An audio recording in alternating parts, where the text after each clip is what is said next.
Qué gusto poder compartir con ustedes el día de hoy de nuevo la palabra de Dios. Es muy gratificante y me llena de alegría. Por supuesto, los nervios todavía no se me quitan del todo. Y doy gracias a Dios por eso, porque en la debilidad de uno se perfecciona nuestro Dios. Así es como Él actúa. La palabra de Dios es viva y eficaz. Es más cortante que toda espada de dos filos y penetra hasta partir el alma y el espíritu, las coyunturas y los tuétanos, y discierne los pensamientos y las intenciones del corazón.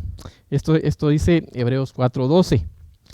Considerando que la vida está, que la sangre está en los huesos y que la sangre es la vida misma, yo considero que la palabra de Dios nos aparta de la muerte para tener vida.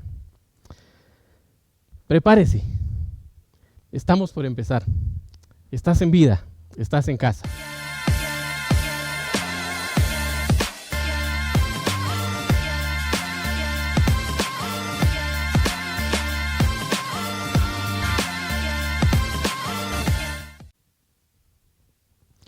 Repita conmigo. Tengo en mi corazón al Señor Jesús. Él es el único camino al Padre. Su palabra es la verdad y agradezco su sacrificio para que yo pudiera tener vida eterna. Hoy abro mi corazón, abro mi mente para que su Espíritu Santo derrame su poder sobre mí. Cuando uno busca, ya entrando de lleno a la prédica, cuando uno busca la afirmación de parte de Dios, uno tiende a cuestionar eso que sabe, lo que ha aprendido en su casa, del entorno, algo general como ir o no ir a la iglesia, por ejemplo. Si va a una iglesia o decide ir a una iglesia, si es una iglesia evangélica, si es una iglesia católica o cualquier otra iglesia. La forma, por poner algo general, la forma en que uno celebra o no hace ciertas celebraciones familiares. Y por supuesto, dado que el conocimiento de Dios o la fuente del conocimiento de Dios es la Biblia, pues se nos hace necesario estar seguros que la Biblia es la palabra de Dios. Y hoy, previo a entrar de lleno como tal a la prédica, quisiera compartir con ustedes estas afirmaciones que están en la Biblia, por supuesto, un tanto escondidas si usted quiere, pero son parte de la Biblia y a mí personalmente me afirman en la palabra de Dios. Hace algún tiempo tuve un compañero y este compañero decía: pues la Biblia es un bonito libro de texto con cierto romanticismo, decía él, y bonito, de lectura agradable, pero en general, cuando uno no está leyendo sobre temas de guerra, pero él decía, bueno, solo es un libro más. Otro compañero que tuve, él afirmaba que incluso cortaba de tajo algunas partes de la Biblia y decía, eso de dar diezmos, eso ni en la Biblia está, decía. Y bueno, nada más lejos de la realidad. Usted puede leer Malaquías, para ser específico, Malaquías 3:8, y podrá darse cuenta que sí, es parte de la Biblia. En fin, yo creo que la Biblia es la palabra de Dios. Y voy a darle algunas de las razones para hacer esta afirmación. Y como decía previamente, me afirmaron a mí, y yo espero que también lo afirmen a usted. Cuando yo era niño y aún de joven, inmaduro, yo ya sabía que la Biblia era la palabra de Dios. Fui instruido por mis padres desde niño a leer la Biblia, a buscar a Dios. Sin embargo, puede ser que así como yo, alguien tenga o tuviera algunos temas ahí como pendientes, y quisiera yo puntualizar. Ahora que ya tengo pues mejor uso de razón y leyendo la Biblia, buscando a Dios, pues uno encuentra ciertos temas tan importantes que lo convencen a uno del todo. Y por enumerar algunos puntos que a mí me han convencido, voy a mostrarlos y estoy también seguro que el Espíritu Santo, el que empezó la buena obra en mí, en usted, también la terminará y lo terminará usted de convencer que la Biblia es la palabra de Dios. El mensaje de la Biblia se desglosa en 66 libros, todos con un solo hilo conductor, todos con un solo mensaje, siendo el centro nuestro Señor Jesús. La Biblia se empezó a escribir allá por el siglo XIV antes de Cristo y se finalizó más o menos un siglo después de Cristo. Ya a propósito, se conoce la historia como antes y después de Cristo. Durante cerca de 1500 años y unos 40 personajes de tiempos distintos coinciden en una sola línea de escritura mostrando a Dios. En el Antiguo Testamento, unos 700 años antes, se escribió de las condiciones del nacimiento de nuestro Señor Jesús. Esto en Isaías y Miqueas. 1000 años antes de que naciera Jesús, David también escribió sobre cómo nuestro Señor se entregaría o entregaría la vida por nosotros. Voy a hacer un pequeño paréntesis acá y cuando hace un tiempo, allá por el 2011 más o menos, estudiaba la Biblia en un grupo de estudio bíblico, la maestra de Biblia, Ana María Sea, ella nos hizo una pregunta que me pareció muy atinada planteársela a usted ahora. Y ella nos preguntó a todos los que estábamos en el grupo, ¿quién mató a Jesús? Y pues bueno, como buenos estudiantes todos quisimos contestar. Y pues algunos dijeron o dijimos Pilato, otros dijimos Judas porque él lo había entregado, en fin. Y pues ella, como buena maestra, nos corrigió y decía, a Jesús nadie lo mató. Él entregó su vida y la entregó por usted y por mí. Como paréntesis. Decía que 1000 años antes que naciera Jesús, David escribió sobre él, sobre cómo él entregaría su vida en una cruz. En ese tiempo ni siquiera era una forma de sentencia de muerte, el tema de la crucifixión. Y bien, cuando aprendía sobre todo esto, hubo algo que me impresionó mucho, y es cómo en Jesús se cumplieron todas las profecías que estaban escritas sobre él. Esas profecías, si las examinamos, es imposible que alguien se haya puesto de acuerdo, hablando de Jesús, por supuesto, para que en él se cumplieran esas profecías. Por ejemplo, imagínese usted cómo pudo haber él arreglado que Judas lo traicionara. O cómo pudo ponerse de acuerdo con Pilato con el sumo sacerdote para que lo entregara a Pilato. Cómo incluso pudo ponerse de acuerdo con los soldados para que no le quebraran los huesos, para que solo le hicieran una herida como estaba escrito. Es imposible que esto haya pasado. Incluso cómo pudo ponerse de acuerdo con los soldados para que en el acto de la crucifixión o en el ínterin, los soldados echaran suerte sobre su vestidura. Es imposible que esto haya sido como planificado por Jesús. Simple y sencillamente, pues, en él se cumplen estas profecías y nos da la certeza que Jesús es el Hijo de Dios, que la Biblia es la palabra de Dios y que el acto mismo de la crucifixión, en ese acto, Él nos redimió, nos volvió a comprar. Bien, ahora ya convencidos que estamos hablando de la palabra de Dios, que la Biblia es la fuente principal, o la fuente que tenemos a mano, quiero hacer eco de lo escrito en Primera de Pedro, capítulo 2 y versículo 9, que dice, pero vosotros sois linaje escogido, real sacerdocio, nación santa, pueblo adquirido para posesión de Dios, a fin de que anunciéis las virtudes de aquel que os llamó de las tinieblas a su luz admirable. Esto, estando en la Biblia, vea que no son palabras mías, sino que son palabras que estoy simplemente repitiendo. Estas palabras son para usted y por supuesto para mí, para que compartamos el Evangelio de Dios. Si bien algunas personas lo hacemos desde un púlpito, algunas personas lo hacen en redes sociales o en grupos familiares, en fin, hay muchas maneras de compartir el Evangelio de Dios y nosotros somos llamados a compartir, como lo dice acá en 1 Pedro 2:9. Ya entrando de lleno al tema, el tema de hoy se trata de cómo Dios quiere acercarnos a Él y cómo ha sido el plan que Él tiene para nosotros desde el principio. Y cuando digo desde el principio me refiero a Génesis.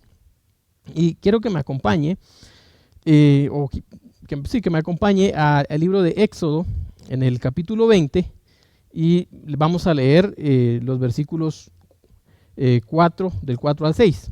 Esta es una pequeña parte de los 10 mandamientos Y dice así: no te harás ídolo, ni semejanza alguna de lo que está arriba en el cielo, ni abajo en la tierra, ni en las aguas debajo de la tierra. No los adorarás, ni los servirás, porque yo, el Señor tu Dios, soy Dios celoso, que castigo la iniquidad de los padres sobre los hijos, hasta la tercera y cuarta generación de los que me aborrecen, y muestro misericordia a millares, a los que me aman y guardan mis mandamientos.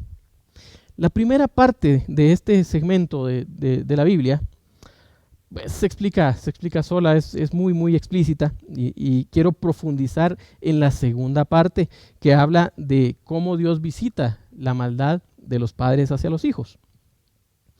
Y me quiero centrar en esa segunda parte y en mostrarle a usted cómo Dios nos da esa oportunidad, o las oportunidades que Dios nos da para que nosotros volvamos a Él.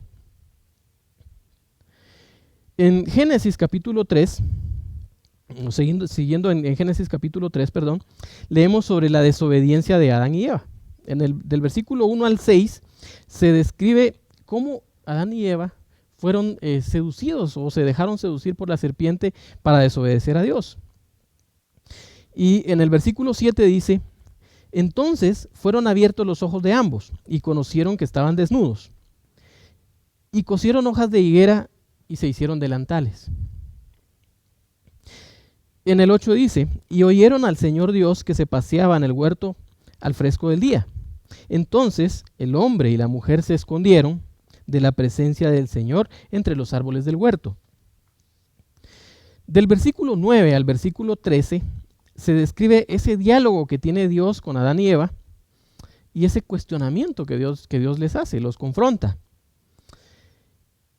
Y pues por supuesto, esta contestación, esta pobre defensa que quisieron hacer Adán y Eva delante de Dios, diciendo, bueno, uno, la mujer que me diste, y la mujer diciendo la serpiente.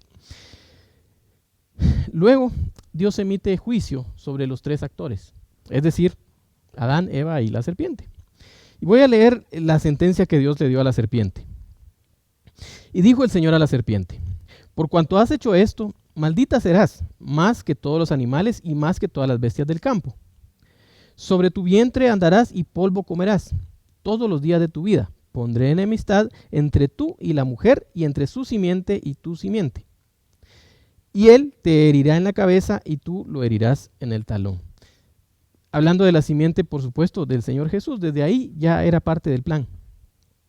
Luego, del versículo 16 al versículo 20, se habla del juicio para el hombre y para la mujer. Y en el versículo 21 dice: y el Señor hizo vestiduras de piel para Adán y su mujer y los vistió. Mire, estos versículos, más ahora que es fin de año y uno empieza a planificar, esta parte de Génesis, cuando uno empieza a leer la Biblia, generalmente la lee como decía mi compañero, mi excompañero de trabajo, como un libro de texto, y probablemente uno no se enfoque en la riqueza y en la búsqueda de Dios, y en la búsqueda de Jesús que está ahí por toda la Biblia.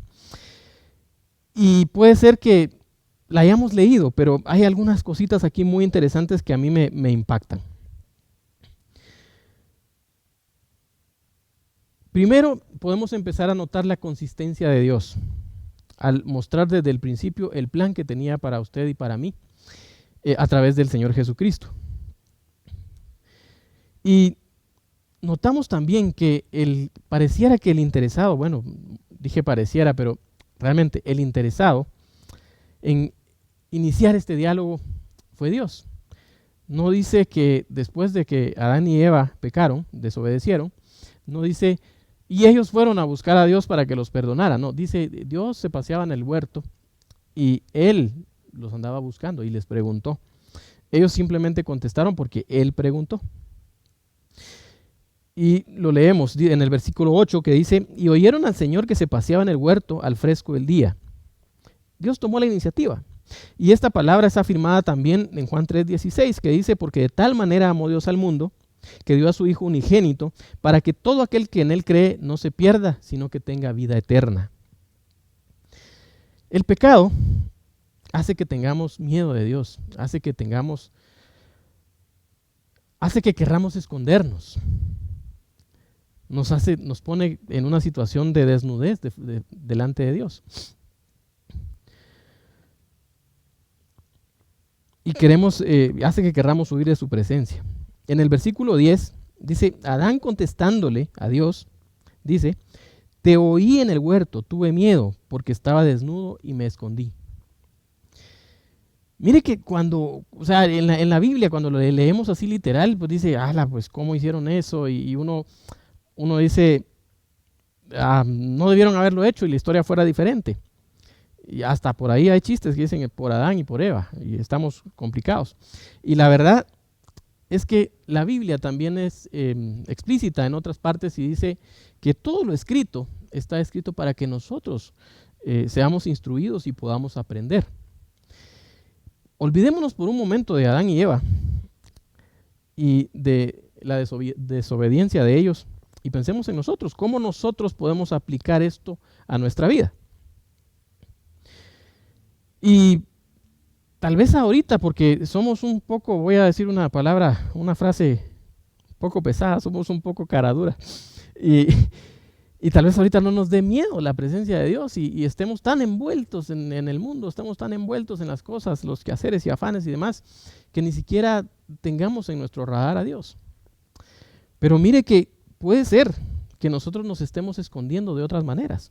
Voy a enumerar algunas. Y seguramente hay un montón más.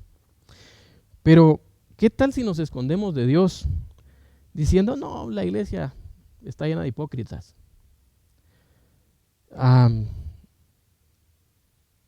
Nos podemos esconder de Dios huyéndole al compromiso que implica ir a la iglesia. Porque muchas veces se escucha, yo lo he escuchado de algunas personas, no es que cuando yo vaya a la iglesia yo voy a ir porque estoy convencido de que voy a hacer el bien. Ahorita no, porque todavía no estoy preparado, pero es que si voy lo voy a hacer bien. Mire qué forma de esconderse de Dios. Porque déjeme decirle algo. Nosotros, los que predicamos o los que venimos a la iglesia, no estamos en la iglesia porque seamos perfectos, sino porque sabemos que Dios es el que nos perfecciona. Está en la Biblia. Y sabemos que el que empezó la buena obra en nosotros, Él la va a terminar. Decir yo no estoy preparado o decir yo no voy porque cuando yo vaya así voy a ser perfecto, en realidad lo que está diciendo es yo no necesito a Dios porque yo voy a decidir ir a la iglesia y cuando yo decida ir a la iglesia yo voy a ser perfecto. ¿Qué mentira más grande? Solo hay uno perfecto y es Dios. Entonces no podemos escondernos detrás de ese tema. Algunas veces también se escucha y se esconden las personas detrás de esto y dice, yo no voy a la iglesia porque es que piden ofrendas y piden diezmos. Y mire que esta no es una prédica de diezmos y ofrendas, pero si le llega, pues que Dios le hable. El tema es que nos escondemos detrás de eso. ¿Cuántas personas yo he escuchado un montón, me imagino que usted también, o a lo mejor usted mismo lo ha dicho, no, es que lo que pasa es que todo bien y muy bonito, pero eso del diezmo y la ofrenda a mí no me va. Está en la Biblia, lo leímos recién. También hay otro factor que se utiliza, o otra excusa que se utiliza y es que la música, o sea, esa música como que no es de Dios y Dios es un Dios de orden. Yo siempre he pensado que sí, Dios es un Dios de orden, pero déjeme decirle que el orden de Dios no es el que uno piensa que es. La justicia de Dios no es la justicia que uno piensa que es. Imagínense, nosotros pensamos en orden y empezamos a clasificar a las personas, a la información, a los datos y los ordenamos, los agrupamos y demás. Dios no trabaja con ese orden, Él tiene un orden que está muy alto, muy por encima de lo que nosotros podemos pensar.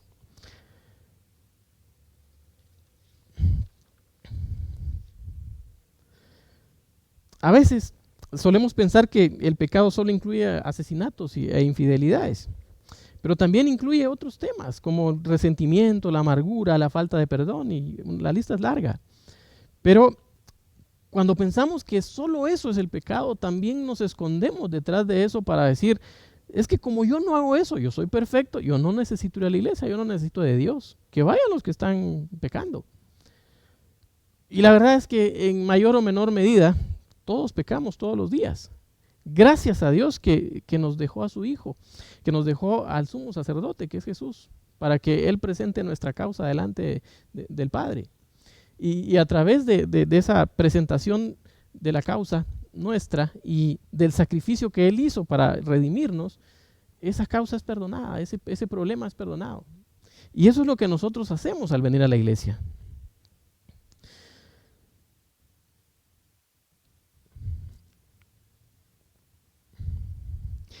Si esa es la condición que cada uno tiene, o si usted está pensando, no voy por las razones que dije, o quizá otras que alguien pueda estar pensando, yo le motivo a que busque de Dios. Ahí en su casa de momento, porque la iglesia no está, el edificio no está abierto.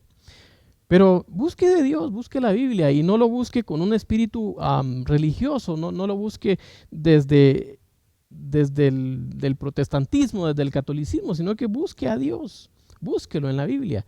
Yo le puedo garantizar que si usted lo busca, lo va a encontrar. Y esto lo va a llevar a nuevos niveles. Cuando abramos la iglesia, por supuesto, el templo, usted será bienvenido. O aquí o a cualquier iglesia que a usted le quede cerca, pero el tema es que busque de Dios. Hay otro punto que vemos acá en estos versículos que recién leímos, y es como vemos al hombre desde el principio, refiriéndome a Adán y a Eva, tratando de cubrirse con hojas, tratando de sacar de su propio conocimiento, de sus propias fuerzas, a cubrirse. Mire que Dios dice que los encontró cubiertos con hojas. Y Él desde ahí sienta un precedente y pone este ejemplo del sacrificio, porque dice que los cubrió con pieles. Un animalito tuvo que ser sacrificado para sacar la piel y cubrir a Adán y Eva.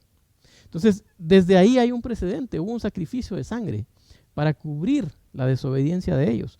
Y la vergüenza, el pecado implica vergüenza, entre otras cosas. Sin la luz del conocimiento de Dios, sin la luz de la Biblia, quizá estemos queriendo cubrir nuestros pecados con hojas. Quizá alguien pueda decir, yo no doy diezmo, yo se lo doy a los pobres. Eso es cubrir el pecado con hojas, porque no es lo que dice la Biblia. Y no vamos a entender esa parte, no vamos a entender eso y mucho más. Este es un ejemplo que se me ocurre ahora, pero no vamos a entender todos los beneficios que Dios tiene para nosotros a través de la Biblia si no la leemos, y si no la leemos buscando a Dios, no buscando palabra para el vecino o para ponerle el dedo a alguien. No se trata de eso, es un libro personal, es algo para nosotros. Por supuesto, también la Biblia nos llama a predicar del Evangelio y precisamente es lo que hacemos. Alguien puede pensar que la justicia de Dios o que Dios no va a dejar ir a nadie al infierno porque Dios es un Dios de amor. Y la verdad es que Dios no deja ir a nadie al infierno. Nosotros decidimos irnos al infierno al no aceptarlo a Él, al no seguir sus reglas, no seguir sus lineamientos. Entonces, hay un tema que depende de nosotros. Mire que escuchaba una prédica hoy en la mañana y hacía referencia al paralítico que estaba en el estanque de Betesda y de cómo Dios le dice, levántate y toma tu lecho y anda. No le dice, sé sano. ¿Qué le quiero decir con esto? Dios está buscando que usted y yo hagamos algo, no solo que esperemos. Tenemos que hacer algo, busquémoslo. Por ahí podemos empezar.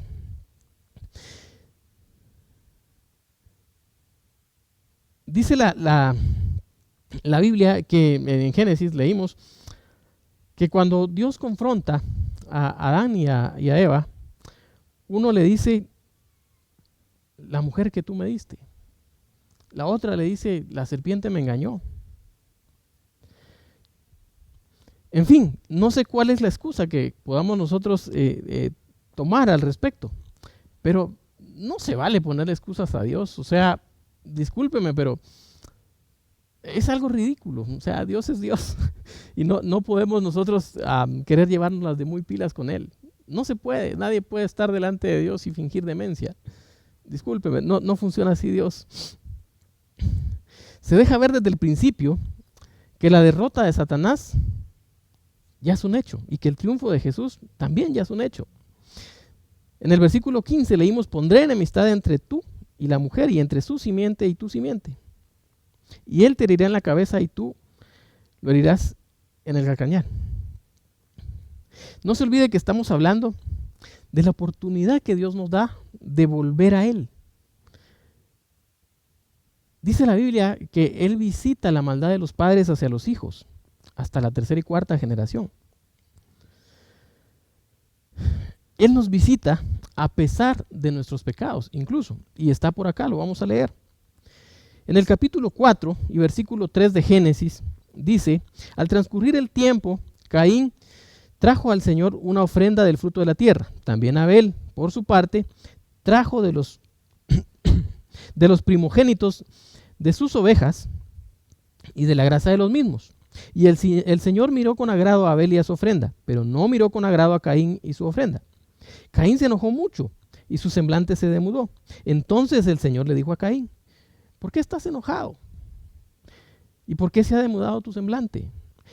Si haces bien, no serás aceptado, pero si no haces bien, el pecado yace a la puerta y te codicia, pero tú debes dominarlo.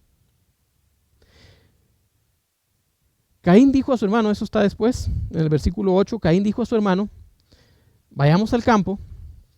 Y aconteció que cuando estaban en el campo, Caín se levantó contra su hermano y lo mató. Previo, vemos el diálogo que Dios tiene con Caín. La condición de Caín y del hombre a ese momento era una condición de pecado. Ya habían sido expulsados del huerto. Y aún así, Dios inicia o reinicia de nuevo el diálogo, buscando que Caín le contestara, le correspondiera de nuevo. Como diciendo, miren, ya está bien, los padres, la primera generación pecaron, hubo desobediencia. En la segunda desobediencia o en la segunda generación, perdón, Dios está buscando de nuevo y le dice a Caín: si hicieres el bien, no serás aceptado. Y le da la oportunidad y le dice: el pecado te va a tocar la puerta, pero tú debes dominarlo. O sea, ahí todavía Caín no había pecado. Pero no se lee un diálogo de respuesta de Caín para Dios. Lo que se lee es quizá Caín metido en sus emociones, en sí mismo, y acto seguido va y mata a su hermano. No hay un diálogo con Dios. Dios visitó la maldad del padre, Adán, sobre su hijo, Caín, aún después de la expulsión del huerto. Nuestro Dios de nuevo toma la iniciativa. La pregunta obligatoria aquí es: ¿para qué Dios visita la maldad de los padres hacia los hijos? ¿No será que Caín tuvo la oportunidad de redimir ahí o de cortar lo que Adán había empezado? La desobediencia de los padres. ¿Qué otra historia sería si Caín hubiera escuchado la voz de Dios y en lugar de seguir el camino que ya tenía planificado, hubiera pedido perdón? Yo creo que la forma en que Dios hace esto es para que nosotros nos arrepintamos y si encontramos algunas tendencias, algunas cosas, pecados de nuestros padres y conforme vamos creciendo vamos identificándolas, esa es una oportunidad, ese es Dios diciéndonos: si hicieres el bien, no serás aceptado. Es Dios diciéndonos: ahorita tenés la oportunidad de redimirte, de cortar lo que tus padres empezaron y también pues de darles honra. En el verso 6, ya estamos en el capítulo 4, dice: entonces el Señor dijo a Caín: ¿por qué estás enojado? ¿Y por qué se ha demudado tu semblante? Si hicieres bien, no serás aceptado, pero si no haces el bien, el pecado yace a la puerta y te codicia, pero tú debes dominarlo. Dios nos hace ver exactamente cuando estamos a punto de pecar, según lo que leemos, y nos da la oportunidad de poder parar. De nosotros depende hacerle frente, dominar el pecado y complacer a Dios. Caín se deja llevar por sus emociones, mata a su hermano. Aún después de semejante pecado, de nuevo Dios lo visita y le habla. Y de nuevo la pregunta es ¿para qué? Porque él incluso después de esto, él se autocastiga y él se pone ahí su castigo. Momentos después de ser expulsado, de haber sido expulsado,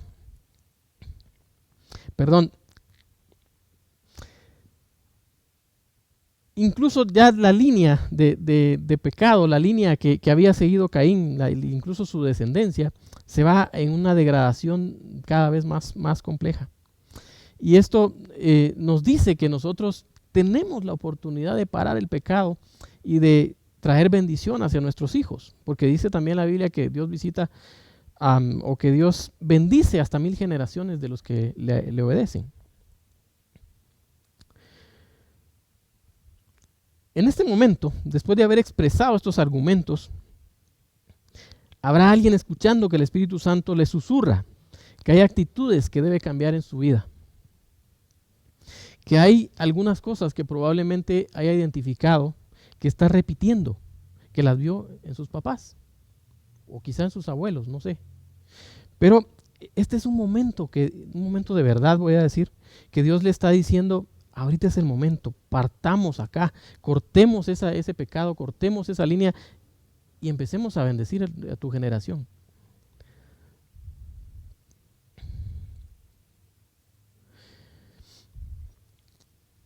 Yo notaba que algunas cosas, esta prédica, este estudio, cuando lo estaba haciendo, yo noté que algunas de las cosas que yo hago, también las veían mis papás. Y entendí que lo que tenía que hacer de alguna manera era, no voy a decir redimir porque no es la palabra, pero sí honrar a mis padres, haciendo mejor las cosas que ellos, o intentando, esforzándome por hacer mejor las cosas que ellos, cortando algunos temas para que mis generaciones sean benditas. Entendí que Dios no nos visita para juicio, nos visita para arrepentimiento, para que nos rindamos y además podamos honrar a nuestros padres. Una vez tuve la oportunidad de tener un sueño muy bonito. Soñé que estaba de frente a nuestro Señor Jesús y su misericordia, yo sentía su amor, su bondad, yo sentía que me rodeaba de una manera tan especial. Y es por eso que yo constantemente hablo de este tema de la gracia y la misericordia de Dios, porque la he experimentado y la sigo experimentando día a día. Dios me libra y me muestra cómo Él me lleva para algunas situaciones y me saca de otras. Y es algo impresionante. Recién en septiembre, este septiembre que recién pasó, con mi esposa estuvimos convalecientes por temas de COVID. Y a través de este proceso, Dios nos mostró su amor y su misericordia a través de nuestros pastores, a través de nuestra familia, nuestros amigos. Pudimos ver que nuestras hijas se encargaron de toda la administración de la casa y del cuidado nuestro. Y así Dios nos muestra su amor. Hace un tiempo hablaba con una persona y esta persona me contaba que tenía algunas dificultades económicas y como otra persona que también ella sabía que no estaba del todo bien económicamente, le quería ayudar. Pero ella no aceptaba esta ayuda porque se ponía a pensar, sí, pero es que esta persona también tiene su familia y también tiene sus problemas. Y hablando con ella le decía, ¿usted le ha pedido a Dios que la bendiga? Sí, le he pedido. Bueno, pues ahí está la bendición. ¿Por qué no la acepta? Es que a veces esperamos que baje así como una canasta del cielo y que nos traiga la comida o que vengan ángeles y que nos resuelvan nuestros problemas. Somos el cuerpo de Cristo y Dios nos usa a nosotros para bendecir a otras personas. Me gusta una expresión que habla nuestro pastor o nuestros pastores, Alfredo e Irene, sobre cómo nosotros podemos ser el milagro de una persona. Ayudando, dando, escuchando, aconsejando, motivando. En fin, no espere usted, o sea, por supuesto que se puede dar, no me malinterprete. O sea, se puede dar y si a usted le ha pasado o si le pasa, mire, lo felicito, qué bien. Me refiero a que haya una aparición divina, que Dios le muestre su misericordia de esta manera, qué bien. Es algo muy bonito. Pero también Dios nos tiene a nosotros, nos tiene a los pastores, nos tiene a los hermanos, tiene a la familia, incluso personas desconocidas que pueden venir y ayudarnos. Este proceso que le comentaba, pues, a nuestra familia, a mi esposa, a mí, nos fortaleció. Estamos más unidos en la familia, estamos contentos. Yo personalmente estoy agradecido con Dios porque Él, a través de este proceso, me mostró algunas cosas que yo necesitaba. Yo hablaba con mis hermanas recientemente y les decía, hablo de mis hermanas, de papá, mamá, y les decía, yo todavía no puedo irme, yo siento que tengo mucho por hacer, porque yo todavía no les he dicho lo suficiente a mis hijos y a ustedes que los quiero, que todavía siento la necesidad, que tengo mucho para bendecirlos. Entonces, es algo tan gratificante. Mire que ahora hasta hago ejercicio. Estas son las secuelas que me dejó el COVID. Ahora hago ejercicio, imagínense, tenía añales de no hacer ejercicio. Y ahora estoy contento porque también estoy en eso. ¿Cuál será su actitud delante de Dios cuando Él venga, o ahora que usted tiene fresca la palabra y supóngase que está frente a Él y Él está diciendo, ¿por qué te escondes? ¿Cuál va a ser su actitud? ¿Le va a decir la serpiente me engañó? ¿Le va a decir a la mujer, el hombre que tú me diste?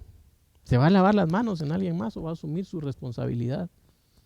Y va a decirle, Señor, sí, aquí estoy. Perdóname, te entrego mi vida. Eso es lo que Dios busca de nosotros. No que le echemos la culpa a alguien más. Es fácil echarle la culpa a alguien más de verdad. Y muchos nos desahogamos con el gobierno quizá.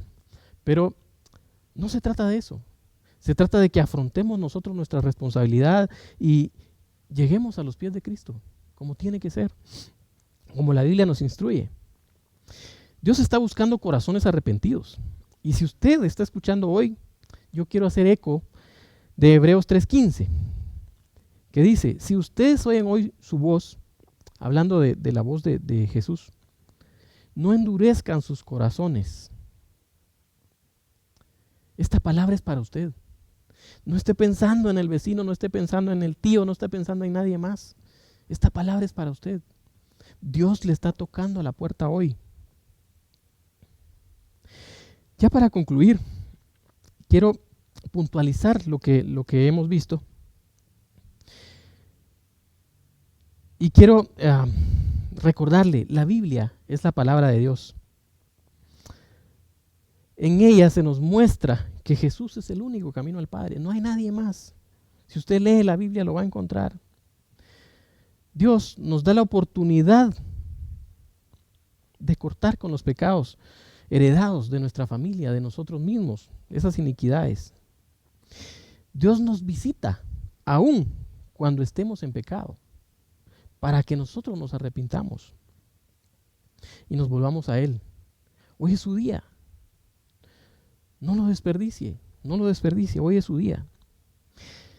Ahí donde está, me gustaría que cierre sus ojos, por supuesto, si usted va manejando, si usted está en una situación donde no se puede, no lo haga. No debemos ser imprudentes. Pero si tiene la oportunidad, cierre sus ojos y oremos. Padre Celestial, hoy abrimos nuestro corazón, abrimos nuestra mente, abrimos nuestro entendimiento, nos rendimos a ti, elegimos la vida, esa vida plena y abundante que tú nos das. Te pedimos perdón por no buscarte con más esfuerzo, con más dedicación, como debiéramos hacerlo. Agradecemos que no nos dejes de visitar, aún en nuestra condición. Danos entendimiento, Señor, para ver nuestros pecados, esos que nos son ocultos.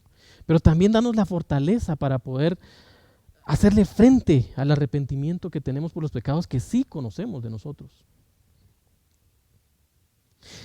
Agradecemos ser parte, Señor, de tu plan de salvación a través de tu Hijo Jesús.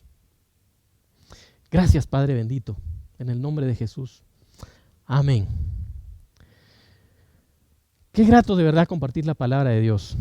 No se pierda el siguiente domingo, pues tendremos de nuevo la palabra de Dios en esta misma página de Iglesia Vida. Se les aprecia.